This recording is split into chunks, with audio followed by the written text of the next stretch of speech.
Sebutan untuk Hashim Asy'ari adalah Hadratus Syekh alias Maha Guru.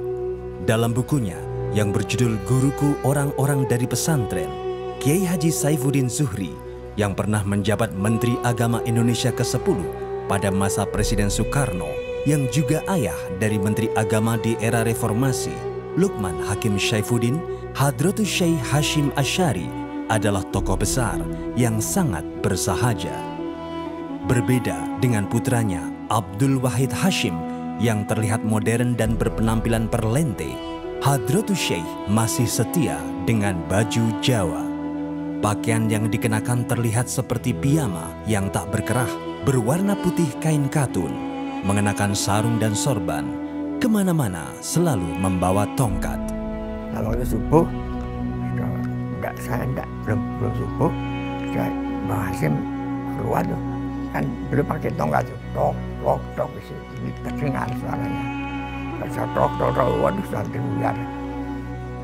Kiai Haji Saifuddin Zuhri yang aktif di Gerakan Pemuda Ansor sejak 1939 dan pernah menjadi Komandan Divisi Hizbullah Jawa Tengah di bawah pimpinan Kolonel Sudirman pada peristiwa Palagan Ambarawa Oktober sampai Desember 1945 itu, menggambarkan sosok Kiai Haji Hashim Asy'ari sebagai pribadi yang lembut tapi tegas dan berkarakter sebagai pemimpin. Memang tokoh ini sedikit sekali memiliki data sejarah, bahkan fotonya pun masih menjadi bahan diskusi yang panjang. Tetapi ia melahirkan putra yang memiliki reputasi besar sebagai salah satu perumus Piagam Jakarta dan Menteri Agama Republik Indonesia bernama Wahid Hashim, serta memiliki cucu yang menjadi Presiden keempat Republik Indonesia bernama Abdurrahman Wahid. Peran Mbah Hashim tentu tidak bisa dilepaskan karena sehari-hari beliau diwakili oleh Pak Wahid Hashim. Jadi apa yang dilakukan oleh Pak Wahid Hashim di dalam BPUPK, kemudian mencoret 7 kalimat Piagam Jakarta, mendirikan Kementerian Agama, dan lain-lain, itu semuanya tentunya diilhami oleh Mbah Hashim dan disetujui oleh Mbah Hashim.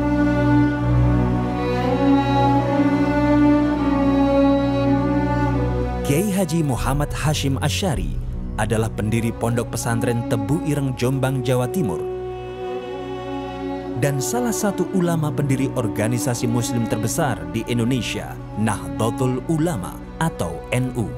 Ia dilahirkan di Desa Keras, Kecamatan Diwe, Kabupaten Jombang, Jawa Timur pada tanggal 10 April 1871. Anak ketiga dari 11 bersaudara dari pasangan Nyai Halimah dan Kiai Asy'ari. Kiai Asy'ari sendiri adalah seorang ulama pejuang yang hijrah ke Jombang dari desa Tingkir, Jawa Tengah. Dia putra Kiai Abdurrahman yang masih memiliki garis silsilah hingga Jaka Tingkir, Sultan Kerajaan Pajang. Dari Jaka Tingkir ini, Kiai Haji Muhammad Hashim Asy'ari memiliki silsilah darah agung Brawijaya V dan Sunan Giri.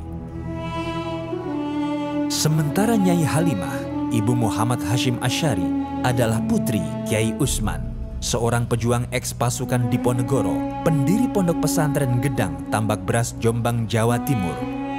Kiai Haji Masduki dari Keras menyebutkan, Nyai Halimah memiliki nama panggilan Winih yang berarti benih, agar kelak menumbuhkan anak cucu yang mau melayani agama dan bangsa.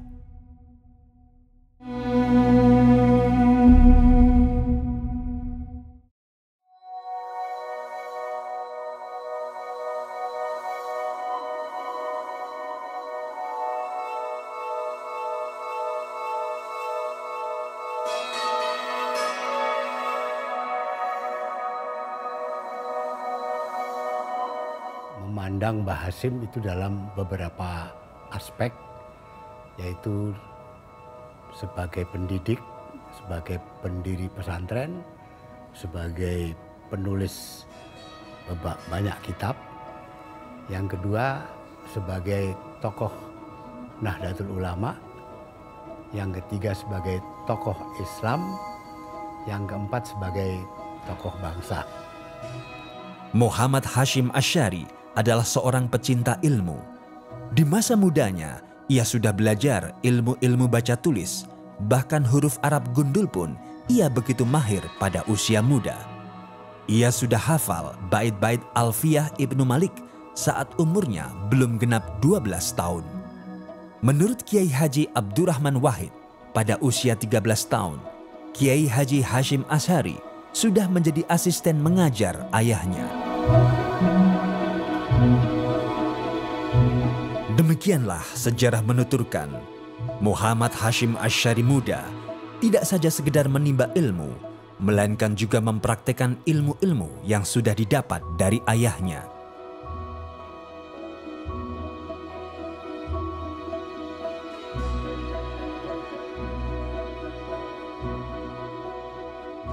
Silsilah keilmuan Kiai Haji Muhammad Hashim Asy'ari dapat diketahui dari perjalanannya menuntut ilmu. Pada usia 13 tahun, Muhammad Hashim Asy'ari menimba ilmu dari Kiai Usman. Dalam asuhan kakeknya, ia mengenal para kiai dan ulama, pejuang kemerdekaan yang diawasi ketat oleh Belanda. Sebab Belanda tidak ingin pemberontakan yang dipelopori oleh para kiai dan ulama membuat mereka bangkrut seperti pada Perang Diponegoro. Setelah berguru kepada kakeknya, Muhammad Hashim Asy'ari muda melanjutkan kelananya ke pesantren Wonokoyo Probolinggo. Dari Wonokoyo, ia berguru lagi kepada Kiai Ahmad Soleh Langitan Tuban, kepada Kiai Khalil Kademangan Bangkalan, dan kepada Kiai Soleh Umar Darat Semarang.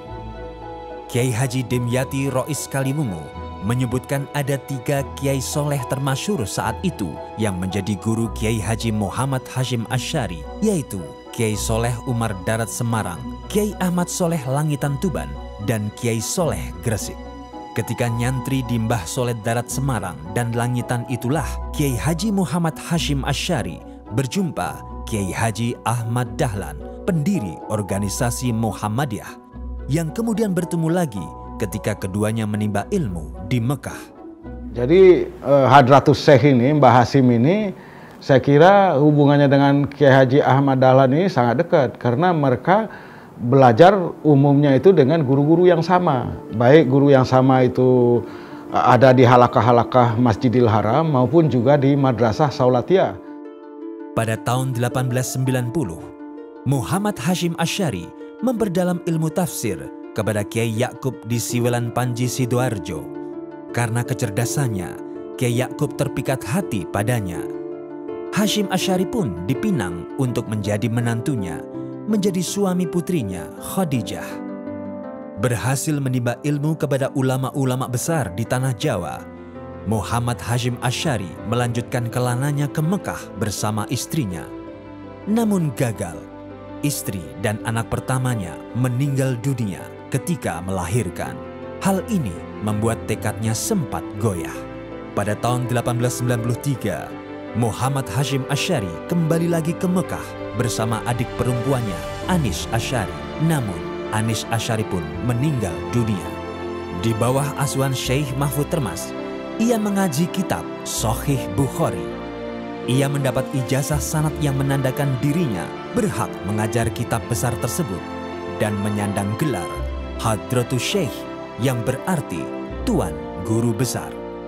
Di Mekah, Kiai Haji Muhammad Hashim Asy'ari juga mempelajari matematika, astronomi, fikih mazhab Syafi'i, dan tafsir Al-Manar karya Syekh Muhammad Abduh kepada Syekh Ahmad Khatib Minangkabau. Nah, selain belajar di Saulatiyah, mereka juga ikut halakah-halakah yang dipimpin oleh ada ulama-ulama Nusantara seperti Syekh Ahmad Khatib Al-Minangkabawi. Sebelumnya itu ada juga Syekh Nawawi Al-Bantani, kemudian juga ada Syekh Mahfuz At-Termasi. Jadi biasalah murid-murid Jawi ini, murid-murid asal Nusantara ini ya merasa dekat sekali dengan ulama-ulama yang sudah bermukim di Makkah dan Madinah. Menurut Kiai Haji Dalharawatu Congol, Kiai Haji Muhammad Hashim Asy'ari juga menghafal Al-Quran kepada Kiai Ali Hafid Demak. Demikianlah berbagai disiplin ilmu didalami Kiai Haji Muhammad Hashim Asy'ari. seakan tak pernah puas dengan ilmu yang telah dicapainya. Ia pun terus belajar kepada guru-guru besar lainnya, di antaranya Syekh Nawawi Banten, Syekh Ahmad Amin Al-Athar, Syekh Ibrahim Arab, Syekh Said Zamani, Syekh Rahmatullah, Syekh Soleh Bafadol, Said Abbas Maliki, Said Alwi bin Ahmad Assegaf, dan Said Hussein Al-Habsyi.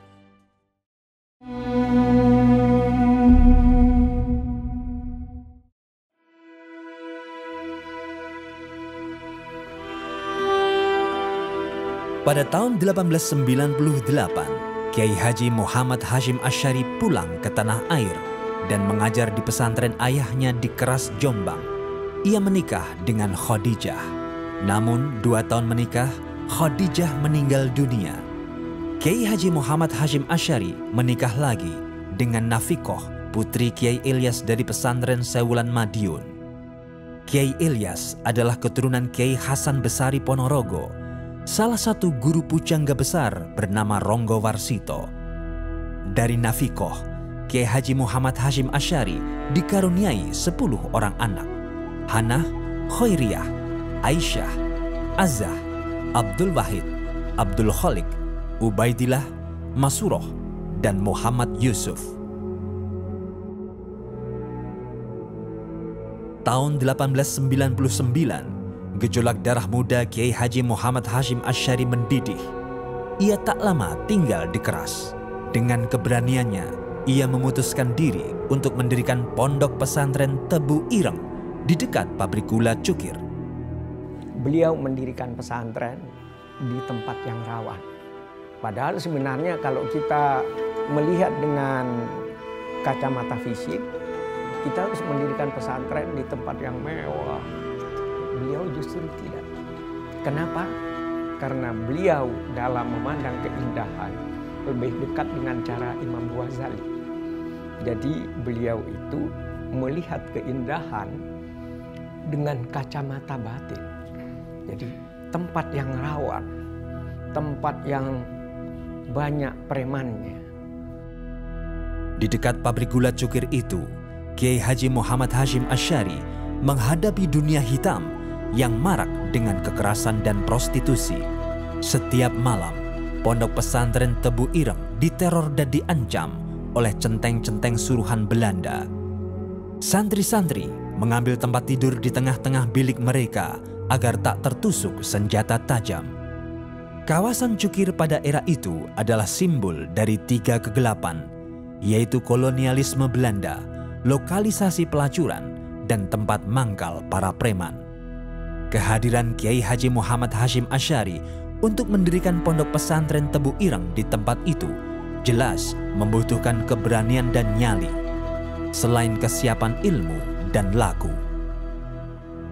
Pada tahun 1900, Kiai Abbas dari Buntet Cirebon datang ke Tebu Ireng bersama kakak kandungnya, Kiai Soleh Zamzam Benda Kerep, Kiai Abdullah Pengurangan, dan Kiai Samsuri Wanatar untuk nyantri pada Kiai Hashim Asy'ari.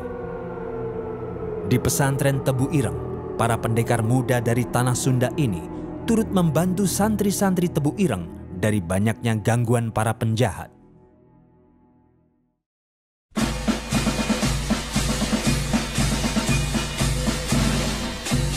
Perjuangan selalu menghadapi batu ujian. Ketika kezaliman kolonial Belanda belum sepenuhnya berakhir, datanglah kekejian penjajah Jepang ke tanah air. Pada tahun 1942, Kiai Haji Hashim Asy'ari beserta beberapa santri ditahan dalam penjara oleh penjajah Jepang karena menolak Seikeri, yaitu sebuah penghormatan terhadap Kaisar Hirohito dan ketaatan pada Dewa Matahari. Seikeri ini dilakukan dengan membungkuk ke arah matahari terbit setiap pukul 7 pagi. Kiai Haji Hashim Asy'ari dengan berani dan tegas menolak Seikeri karena dalam prinsip Islam hanya Allah lah yang patut disembah, bukan manusia atau matahari. Selama dalam tahanan di Sidoarjo dan kemudian dipindah dalam penjara Koblen Bubutan Surabaya ini, Kiai Haji Hashim Asy'ari banyak mengalami siksaan fisik yang hebat. Bahkan salah satu jari tangannya remuk hingga tidak dapat digerakkan. Setelah lebih 4 bulan lamanya di penjara dengan penuh siksaan, akhirnya pada tanggal 18 Agustus 1942, Kiai Haji Hashim Asy'ari dibebaskan karena banyaknya protes dari kalangan kiai dan santri kepada penjajah Jepang yang dikomando oleh Kiai Haji Wahab Hasbullah dan Kiai Haji Abdul Wahid Hashim. Maka kemudian sangat sedih Mbah Hasim ketika keluar dari penjara melihat orang-orang yang sudah sangat begitu semangatnya untuk segera menata diri menuju kepada kemerdekaan, ini menjadi orang kelumbrak-kelumbruk, bahkan bangga ketika harus berpenampilan kumal keluar dari pesantren ben diarani ahli tasawuf.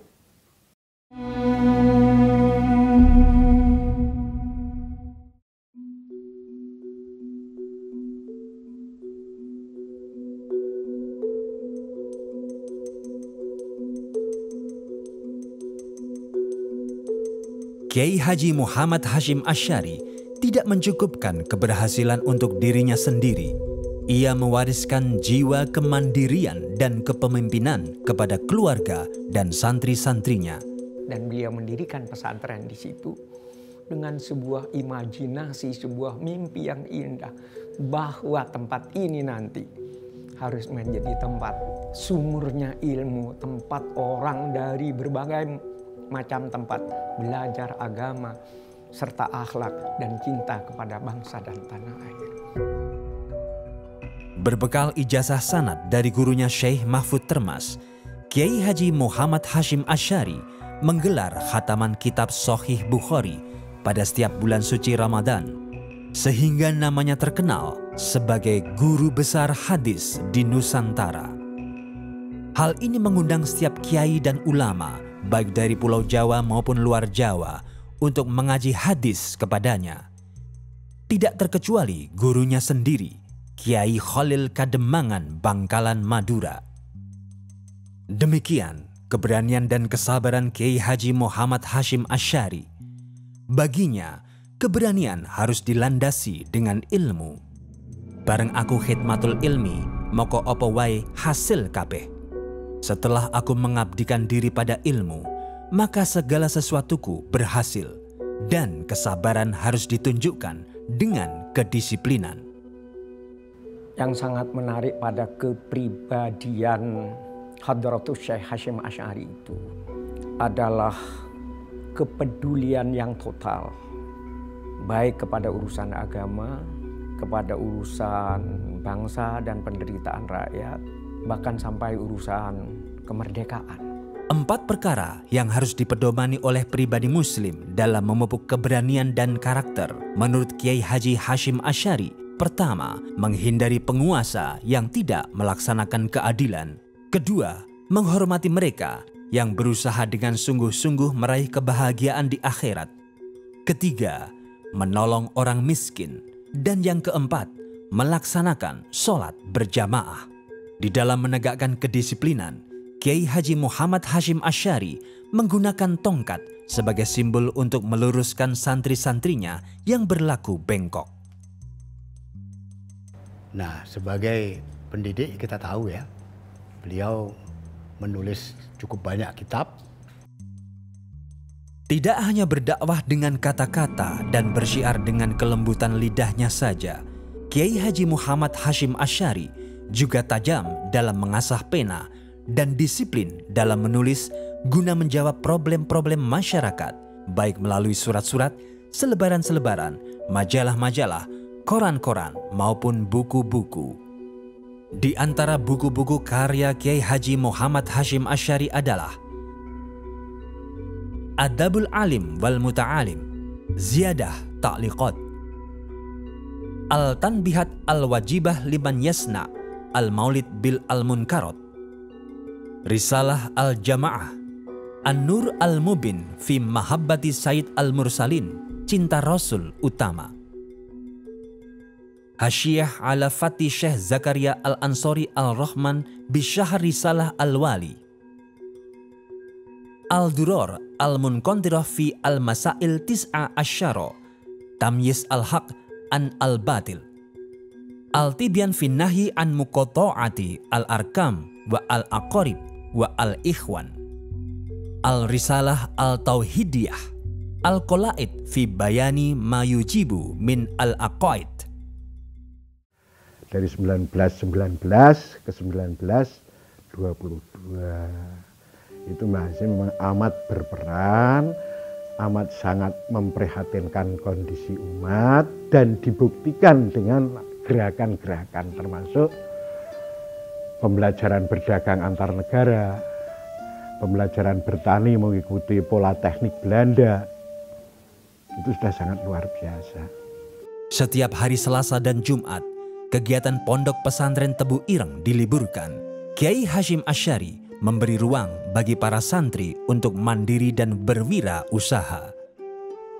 Jadi dengan pertanian beliau sangat aktif sekali. Negara pertanian itu, kalau ingat saya itu tanah yang ada di Jombok sini. Jombok itu daerah Blimbing sini.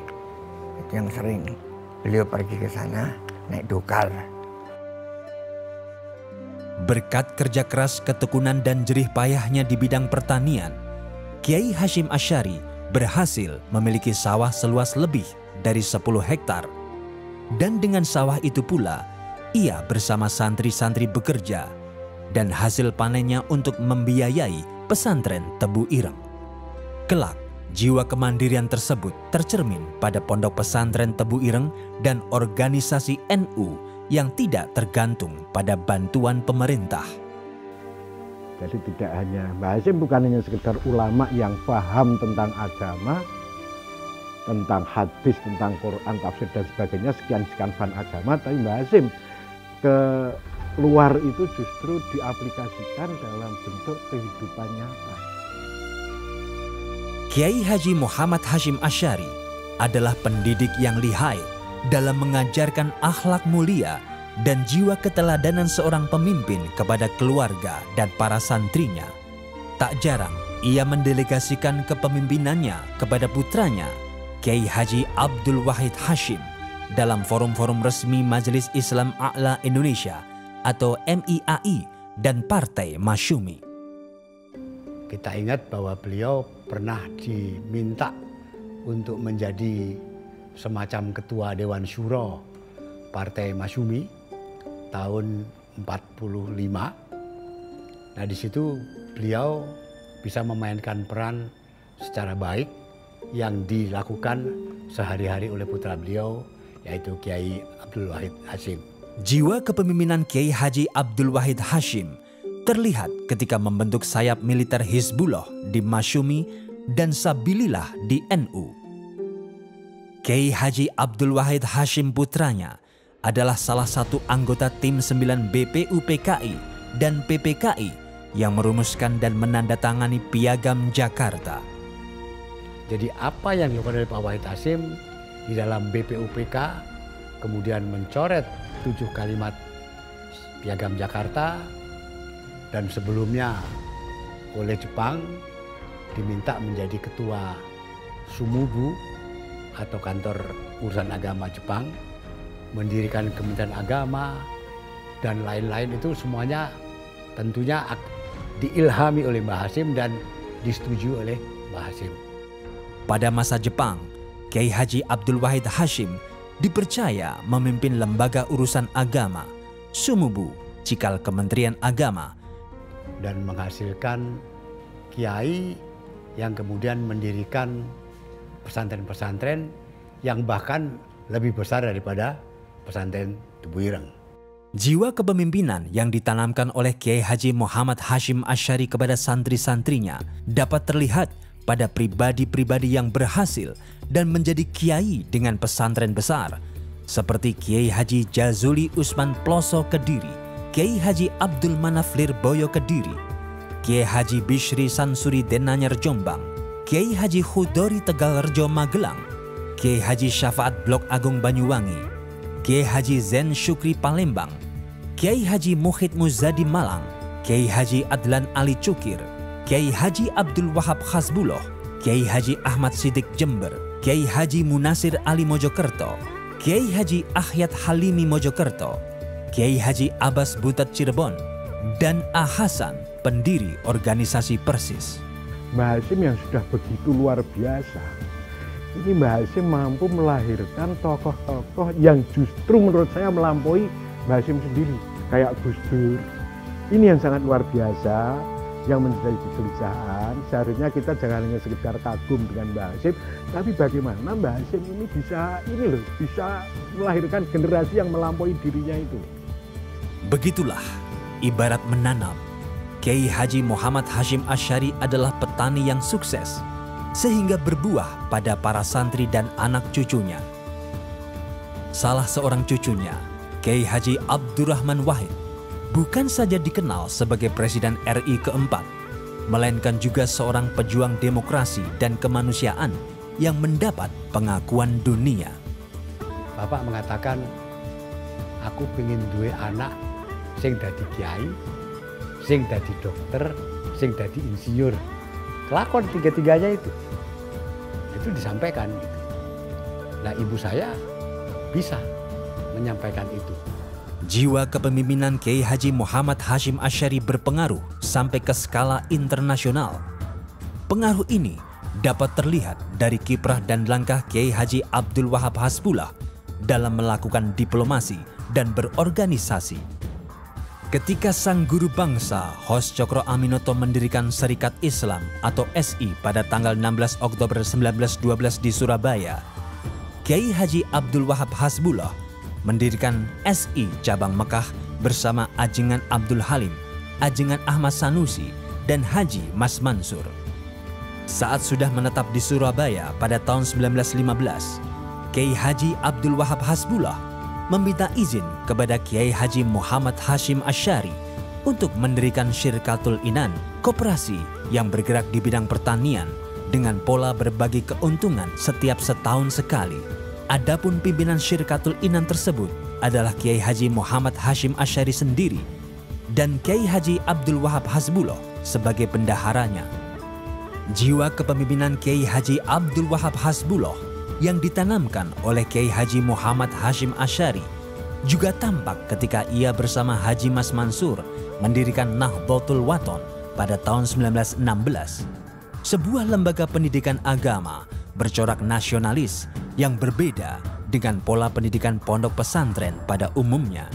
Secara berturut-turut pula, pada tahun 1918 dan tahun 1919, Kiai Haji Abdul Wahab Hasbullah mendirikan Nahdlatul Tujar dan Tasfirul Afkar atas restu Kiai Haji Muhammad Hasyim Asy'ari, yaitu perserikatan pedagang yang beranggotakan para kiai dan organisasi yang rutin mengadakan diskusi tentang masalah-masalah agama, pendidikan, dan politik. Wawasan gender Kiai Haji Muhammad Hasyim Asy'ari sangat jelas.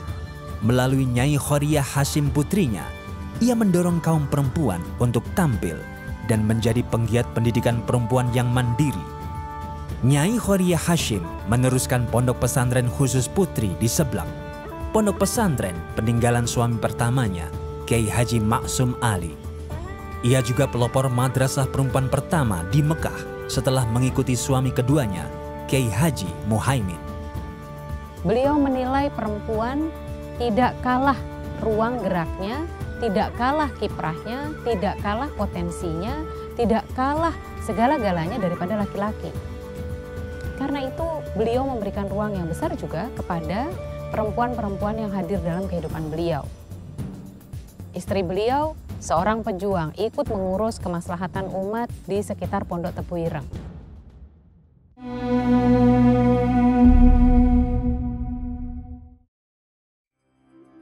Luasnya pergaulan yang dibangun oleh Kiai Haji Muhammad Hasyim Asy'ari telah meneguhkan dirinya sebagai sosok pemersatu dan berpengaruh di kalangan umat Islam dunia. Pada tahun 1924, ketika pemerintah Kerajaan Arab Saudi melakukan pemurnian akidah, pembersihan tradisi dan situs-situs bersejarah. Ketika Saudi Arabia, Raja Saud itu mengundang semua orang Islam di seluruh dunia akan mengadakan muktamar di Mekah. Komite Hijaz, artinya komite untuk menangani masalah praktek keagamaan di negeri Hijaz. Hijaz itu nama lain dari Mekah Madinah. Jazirah Arabia sebelah barat yang meliputi Mekah, Madinah, Jeddah dikuasai oleh pasukan tentara Wahabi yang langsung dipimpin oleh Raja Abdul Aziz bin Abdurrahman bin Muhammad bin Saud. Maka mereka melakukan hal-hal yang bertentangan dengan prinsip Ahlussunnah wal Jamaah, yaitu membongkar situs-situs sejarah, bahkan sampai kuburan-kuburan para sahabat. Di Ma'la itu ada kuburannya Sayyidah Khadijah, Asma binti Abu Bakar, Abdullah bin Zubair, ulama-ulama semua dibikin rata dengan tanah. Kemudian situs sejarah juga dibongkar, makom Syafi'i, tempat mengajarnya Imam Syafi'i. Terakhir akan membongkar makom Hadratul Rasul SAW dan Sayyidina Abu Bakar Umar. Baru Kiai Hasyim Asy'ari, Kiai Wahab, dan kiai-kiai tersentak mendengar bahwa kuburan Nabi Muhammad akan dibongkar. Segera dibentuk Komite Hijaz. Saudi Arabia di bawah kekuasaan Muhammad bin Abdul Wahab menerapkan pemerintahan dan menerapkan Islam menurut paham Wahabi. Yang boleh hidup hanya mazhab Wahabi, mazhab 4 tidak boleh. Yang itu tidak cocok, bahkan dianggap berbahaya oleh para pemimpin Islam Indonesia, kiai-kiai Indonesia. Maka, atas prakarsa Kiai Haji Abdul Wahab Hasbullah yang disetujui oleh Kiai Haji Muhammad Hasyim Asy'ari, dibentuklah Komite Hijaz untuk memprotes langkah-langkah politik Raja Muhammad bin Saud, Raja Kerajaan Arab Saudi yang didukung oleh kelompok Wahabi dan Inggris yang dinilai telah merugikan sejarah umat Islam. Pada waktu itu situasi di semenanjung Arabia secara keseluruhan memang tidak kondusif. Di situ kekuatan-kekuatan Eropa bermain, ya kan? Otaknya kan Inggris juga sebenarnya itu. Dan berapa yang dibunuhnya, berapa luar biasa itu. Dan juga Islam yang diajarkan, Islam yang sangat monolitik tuh. Dan anti sejarah sebenarnya, anti peninggalan sejarahnya. Itu kan suatu rejim yang menurut saya sangat dangkal berpikirnya. Saya menyebut ortodoksi Islam Nusantara itu kan terdiri dari 3. Yang pertama adalah kalamnya Asy'ari, kemudian fikihnya Syafi'i, dan tasawufnya tasawuf Al-Ghazali. Jadi 3. Sementara paham Wahabi berbeda. Boleh disebut kalamnya itu kalam Salafi Wahabi, ya kan? Mungkin dekat-dekat juga ke Khariji. Kemudian fikihnya Hanbali, dan kemudian yang ketiga tidak ada, tasawuf tidak ada. Karena memang tasawuf ditolak oleh Wahabi karena dianggap itu penuh dengan bid'ah khurafat, ya. Jadi saya kira Komite Hijaz dalam konteks itu sangat penting, merupakan satu momen historis dalam menjamin keberlangsungan tradisi Islam Indonesia. Sebagai tindak lanjut Komite Hijaz dalam membendung paham kelompok Wahabi dan membentengi tradisi umat Islam di Nusantara, maka pada tanggal 31 Januari 1926, Nahdlatul Ulama atau NU didirikan di Surabaya.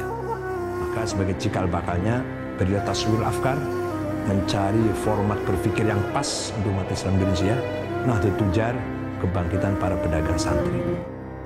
Organisasi yang dibentuk dari 3 unsur organisasi sebelumnya, yaitu Nahdlatul Wathon, Nahdlatul Tujar, dan Taswirul Afkar.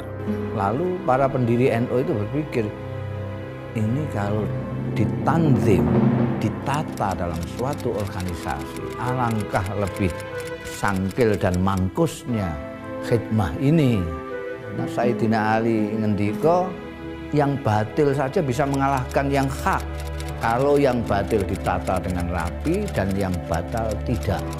Maka lalu jamaah yang sama di mana-mana ini diwadahi jamiah yang namanya Nahdlatul Ulama.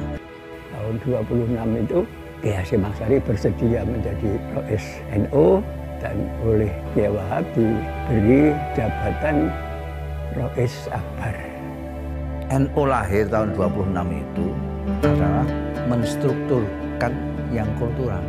Karena itu ada semacam gap antara wadah dan isinya. Wadahnya modern, isinya tradisional. Tapi bapak saya, ibunya orang Palembang, bapaknya orang Surabaya. Mbah saya dari Pasar Turi. Dan sekolahnya di Pesantren Teguireng. Jadi nggak perlu dikasih kartu anggota NU lagi, Pak. Sudah menjadi warga NU. Pada organisasi Nahdlatul Ulama ini pula, tampak kemampuan Kiai Haji Muhammad Hashim Asy'ari sebagai peletak dasar ideologi dan benteng Ahlus Sunnah wal Jamaah. Melalui konon asasi organisasi NU, ia menegaskan 4 mazhab, Hanafi, Maliki, Syafi'i, dan Hambali di bidang hukum Islam. Mengikuti Imam Al-Ghazali dan Imam Junaid Al-Baghdadi di bidang tasawuf, serta Imam Abul Hasan Al-Asy'ari dan Imam Al-Maturidi di bidang teologi. Konon asasi itu bahasa Indonesianya anggaran dasar. Konon itu anggaran, undang-undang, asasi itu dasar. Kemudian biasanya anggaran dasar itu didahului oleh mukadimah atau pendahuluan. Mukadimah konon asasi itu pertama kali diucapkan oleh Khalifah Syekh Hasyim Asy'ari ketika akan membuat anggaran dasar. Dan pidato itulah yang kemudian menjadi mukadimah konon asasi. Jadi konon asasi sebenarnya adalah patokan strategis untuk NU di mana melandingkan agama ke Indonesia. Kenapa NU harus punya anggaran dasar, punya konon asasi? Karena kalau tidak punya konon asasi, NU tidak akan punya hak badan hukum reh mersun. Ketika datang pengesahan dari pemerintah Belanda, konon asasi itu juga dipidatokan lagi mukadimah itu oleh Hasyim Asy'ari.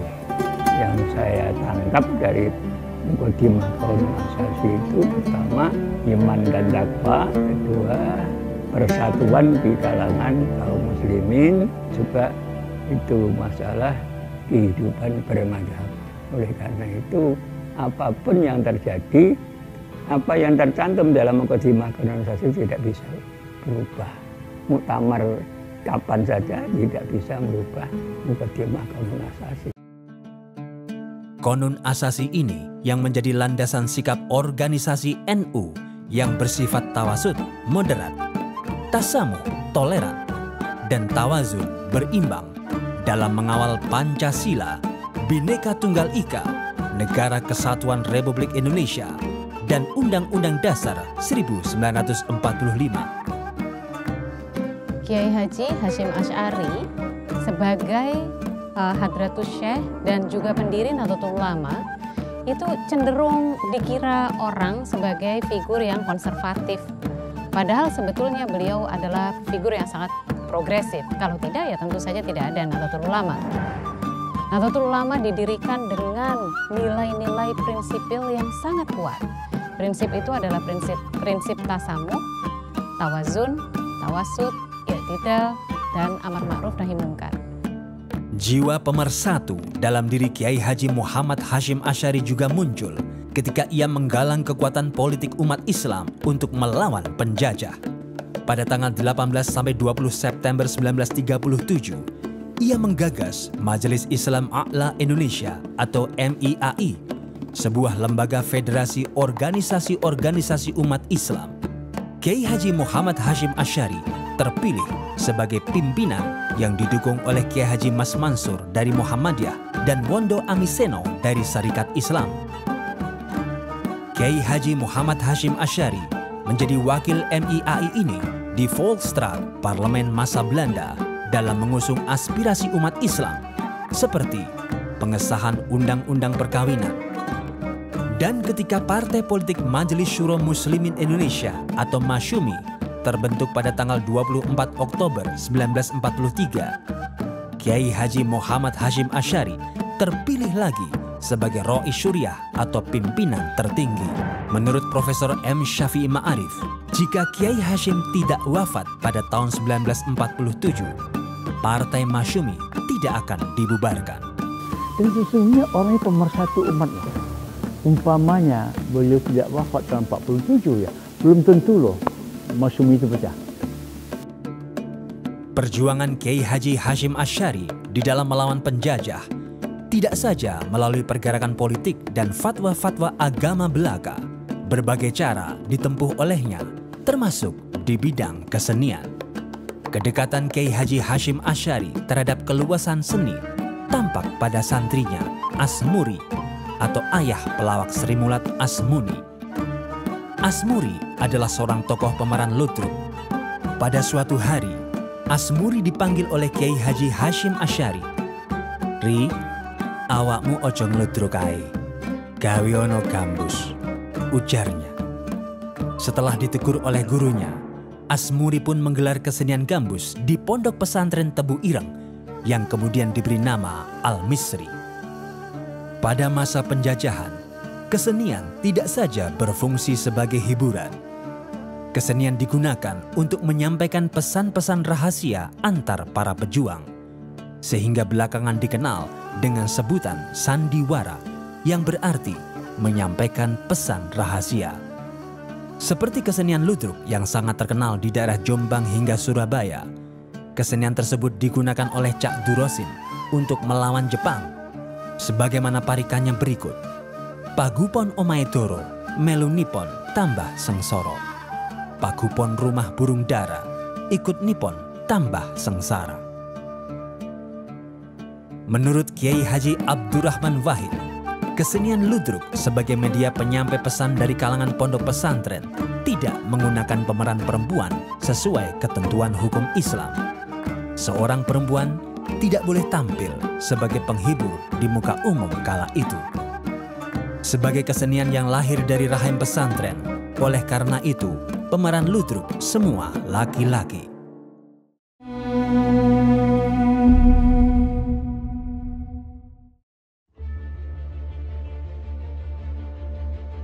Sejak kekalahan Jepang dalam Perang Dunia Kedua dan proklamasi kemerdekaan Republik Indonesia tanggal 17 Agustus 1945 dikumandangkan, perlawanan dan perebutan senjata-senjata Jepang terjadi di mana-mana. Hal ini mengundang inisiatif Inggris melalui Allied Force Netherlands East Indies atau AFNI, pasukan sekutu yang dikirim ke Indonesia untuk mengambil alih pemerintahan dari kekuasaan Jepang. Untuk mempertahankan kemerdekaan Republik Indonesia tersebut, para kiai dan ulama mengadakan pertemuan di Pondok Pesantren Tebu Ireng pada tanggal 11 September 1945. Bersama sejumlah kiai NU mengeluarkan fatwa resolusi jihad yang menjadi pemicu atau pemantik dari gerakan puluhan ribu anak muda Muslim yang berbondong-bondong ke Surabaya untuk menghadapi tentara Inggris. Kiai Haji Abdul Wahab Hasbullah dan Kiai Haji Muhammad Ridwan mendesak agar Kiai Haji Muhammad Hashim Asy'ari sebagai Rais Akbar atau pemimpin besar mengeluarkan fatwa jihad. Adanya resolusi jihad itu ya sangat penting ya dalam rangka menggelorakan semangat perjuangan, semangat perlawanan untuk menegakkan, menjalankan ajaran agama, yaitu dalam hal ini melawan kesewenang-wenangan, kezaliman dari penjajah yang sudah lama pernah menjajah Indonesia dan ingin kembali menjajah Indonesia. Meskipun dengan berbagai pertimbangan, karena tentara dan peluru yang sedikit, fatwa jihad itu akhirnya dikeluarkan oleh Kiai Haji Muhammad Hashim Asy'ari dan dikumandangkan di kantor HBNU atau PBANU, Jalan Bubutan, Surabaya pada tanggal 22 Oktober 1945 yang dihadiri oleh pengurus cabang NU se-Jawa dan Madura. Para ulama, para kiai bersama masyarakat yang taat kepada kiai sangat-sangat anti dengan penjajah. Beberapa kiai banyak sekali yang menjadi pahlawan yang tidak dikenal, yang berkorban dengan jiwanya melawan penjajah Belanda itu. NU yang dipimpin oleh Hadratus Syekh dan kiai-kiai sepuh pada waktu itu menanamkan kepada orang NU seperti halnya kiai-kiai pesantren menanamkan kepada santri-santrinya bahwa kita itu orang Indonesia yang beragama Islam, bukan sekedar orang Islam yang kebetulan di Indonesia, Sehingga kalau ada sesuatu yang mengancam Indonesia, otomatis sebagai orang Indonesia tidak usah disuruh siapa-siapa, tidak usah ditanya kontribusi segala macam, itu rumah-rumahnya sendiri. Di sini, menurut sejarawan Kunto Wijoyo, karisma Kiai Haji Muhammad Hashim Asy'ari mampu membangkitkan kesadaran mekanik perlawanan para ulama yang tercerai menjadi kesadaran organik yang dahsyat. 25 Oktober 1945, ketika Inggris menurunkan 6.000 tentara di Surabaya yang ditunggangi oleh Netherlands Indies Civil Administration atau NICA yang menewaskan Brigadir Jenderal Malabi dalam insiden kontak senjata di Jembatan Merah Surabaya pada tanggal 30 Oktober 1945, Mayor Jenderal A.C. Mansell, pengganti Brigadir Jenderal Malabi, mengeluarkan ultimatum kepada pasukan Indonesia di Surabaya agar menyerahkan senjata tanpa syarat pada tanggal 9 November 1945. Ia mengerahkan kekuatan darat, laut, dan udara untuk membombardir kota Surabaya. Mendengar informasi bahwa NICA membonceng sekutu akan menyerang ke Surabaya, Bung Karno minta fatwa kepada Kiai Haji Hashim Asy'ari. Fatwa jihad. Itulah lahirnya resolusi jihad. Fatwa jihad yang dikeluarkan oleh Rois Akbar Kiai Haji Muhammad Hashim Asy'ari yang kemudian dikenal sebagai resolusi jihad tersebut telah menggelorakan semangat Bung Tomo untuk mengumandangkan perang semesta pada tanggal 10 November 1945. Fatwa jihad dari Syekh Hashim Asy'ari saya rasa belum tentu lah ya. Bung Tomo begitu berkibar ya, berkobar mengucap Allahu Akbar itu ya, takbir itu. Akhirnya dia merasa mendapat dukungan spiritual yang luar biasa dari ini. Jadi seorang ulama besar ya. Bismillahirrahmanirrahim. Allahu Akbar, Allahu Akbar, Allahu Akbar. Saudara-saudara, rakyat jelata di seluruh Indonesia,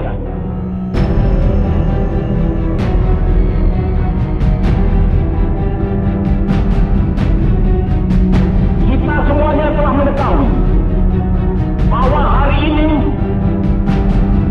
tentara Inggris telah menyebarkan pamflet-pamflet yang memberikan suatu ancaman kepada kita semua. Mereka telah minta supaya kita semua datang pada mereka itu dengan membawa bendera putih, tanda bahwa kita menyerah kepada mereka. Tanpa resolusi jihad, maka tidak ada perlawanan yang heroik. Jika tidak ada perlawanan heroik, berarti tidak ada hari pahlawan tanggal 10 November. Dan bisa mungkin mustahil bangsa Indonesia ada seperti saat ini.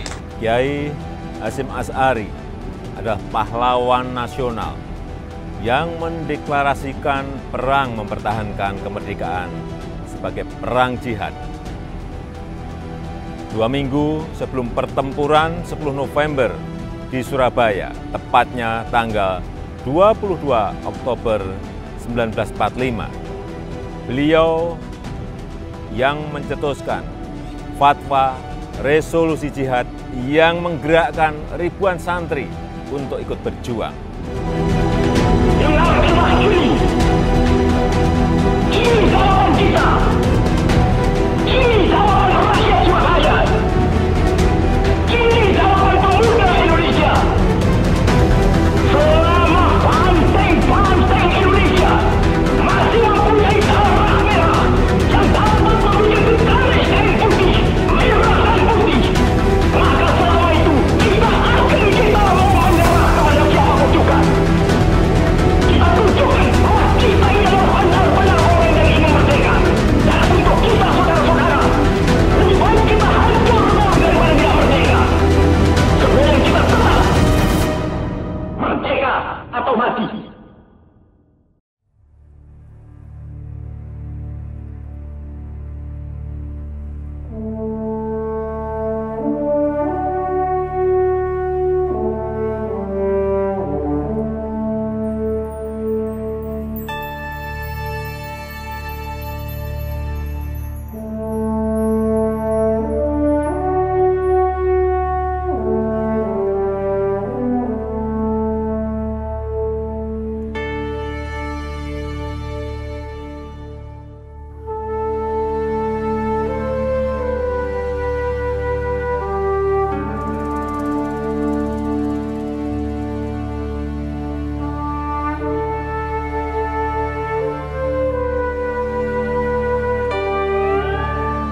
Kini, Pondok Pesantren Tebu Ireng, peninggalan Kiai Haji Muhammad Hashim Asy'ari, telah menjadi besar dan berwibawa.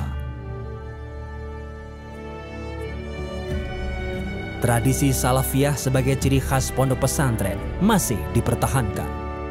Seperti Ma'had Ali, kajian kitab kuning, dan khataman kitab hadis Sahih Bukhari setiap bulan suci Ramadan.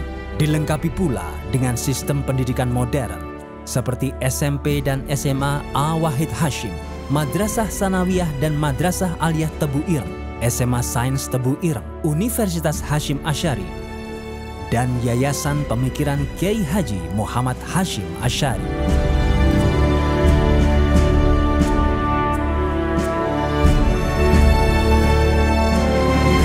Sementara organisasi NU yang diwariskan olehnya masih tetap setia menjaga keutuhan bangsa dan mengawal berdirinya Negara Kesatuan Republik Indonesia. Di dalam pesannya, Kiai Haji Muhammad Hashim Asy'ari mengungkapkan, agama dan nasionalisme adalah dua kutub yang tidak berseberangan. Nasionalisme adalah bagian dari agama dan keduanya saling menguatkan.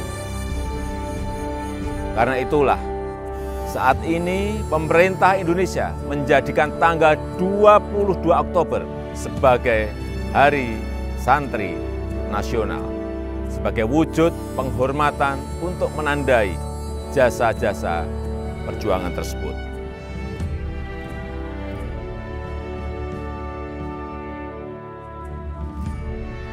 Selain mendapat gelar pahlawan nasional dari pemerintah Republik Indonesia, dijadikan nama jalan di berbagai kota, nama besar Kiai Haji Hashim Asy'ari juga diharumkan sebagai nama Masjid Raya di Jakarta Barat yang telah diresmikan oleh Presiden ke-7 Republik Indonesia, Insinyur Joko Widodo. Mengucap Bismillahirrahmanirrahim, saya resmikan Masjid Raya Kiai Haji Hashim Asy'ari di Jakarta Barat, DKI Jakarta.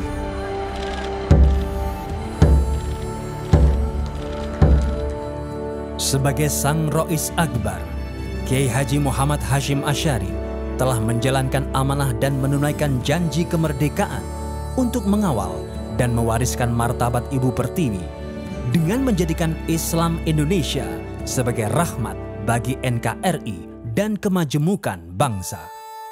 Gelar kepahlawanan yang telah disandangnya telah berbuah manis menjadi suri tauladan bagi seluruh rakyat Indonesia dengan mewariskan para pahlawan dan tokoh bangsa.